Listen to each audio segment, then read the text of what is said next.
부동산은 결국 인간의 매매 심리에 의존하며 움직이기 때문에 우리는 매매 심리 분석과 투자에 대한 확고한 기준만 수립한다면 절대로 투자에 실패하지 않을 수 있다라고 제가 자신 있게 말씀드립니다. 안녕하세요. 재테크 읽는 조선생입니다. 서울 소형 아파트 월세가 전세 추월, 전세 사기 여파의 빌라 기피. 올해 들어 서울 소형 아파트 전용 면적 60제곱미터 이하 전월세 거래 중 월세가 차지하는 비중이 절반을 넘겼다. 전월세 거래량 자체도 역대 최고치를 기록하면서 소형 아파트의 임차 수요가 몰리고 있다.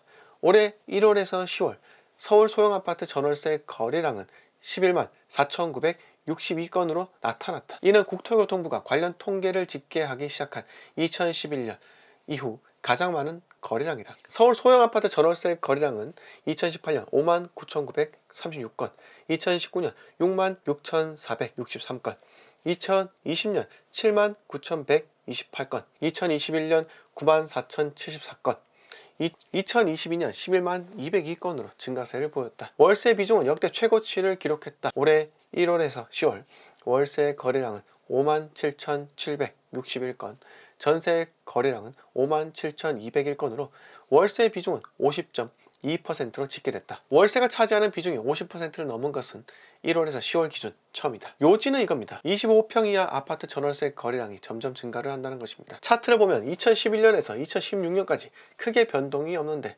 월세 거래량이 감소하고 전세 거래량이 증가하는 것이 보이죠. 전세자금 대출과 저금리 기조로 인해 월세보다 전세를 선호하는 현상, 정부 정책에 따라 전세 수요가 증가하게 되었기 때문에 월세 거래량이 감소하고 전세 거래량이 증가하는 현상이 나왔다고 생각합니다. 그런데 다시 차트를 보면 특정 구간에서 월세 거래량은 감소한 적이 있지만 전세 거래량은 2012년부터 2023년까지 꾸준하게 증가한 것이 보이실 겁니다. 결국은 이 이유로 서울의 세례수 증가에서 찾아볼 수 있다고 봅니다. 부동산 지인에서 확인할 수 있는데 2010년부터 2016년까지 세례수 변동이 거의 대동소이합니다. 그러나 2017년부터 2023년까지 세례수가 지속적으로 증가하게 됩니다. 인구수는 지속 감소하는 반면에 세례수는 증가한다는 의미는 서울에 매년 3만 세대가 공급되어서 누적된 결과라 생각이 듭니다. 즉 아파트 총량이 증가를 했다는 것이죠. 아파트 총량이 증가하면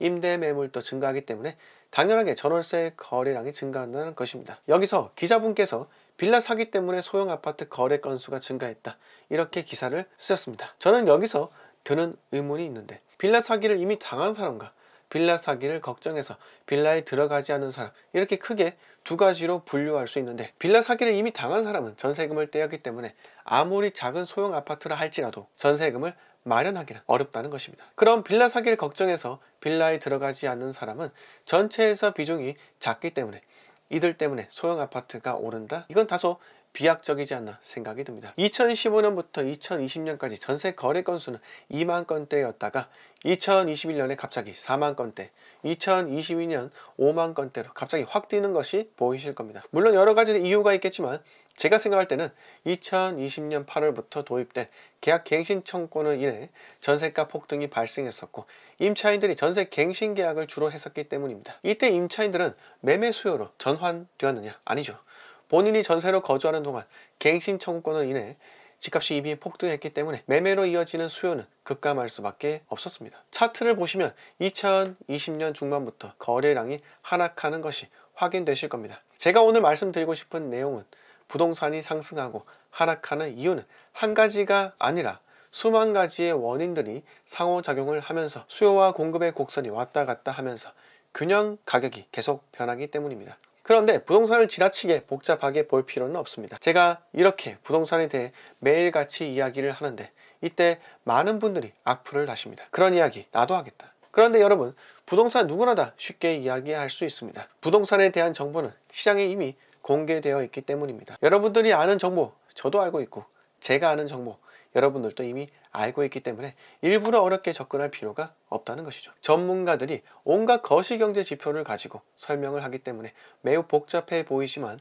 부동산은 결국 인간의 매매 심리에 의존하며 움직이기 때문에 우리는 매매 심리 분석과 투자에 대한 확고한 기준만 수립한다면 절대로 투자에 실패하지 않을 수 있다라고 제가 자신 있게 말씀드립니다. 오늘 내용 마음에 들었으면 구독과 좋아요 부탁드립니다. 매일 밤 10시 라이브 방송을 합니다. 많은 시청 부탁드리고 현재 대구, 부산, 대전, 청주 진입을 위한 카카오 스터디 톡방을 운영하고 있습니다. 골드 멤버십에 가입하시면 들어오실 수 있으니 많은 관심 부탁드립니다. 감사합니다.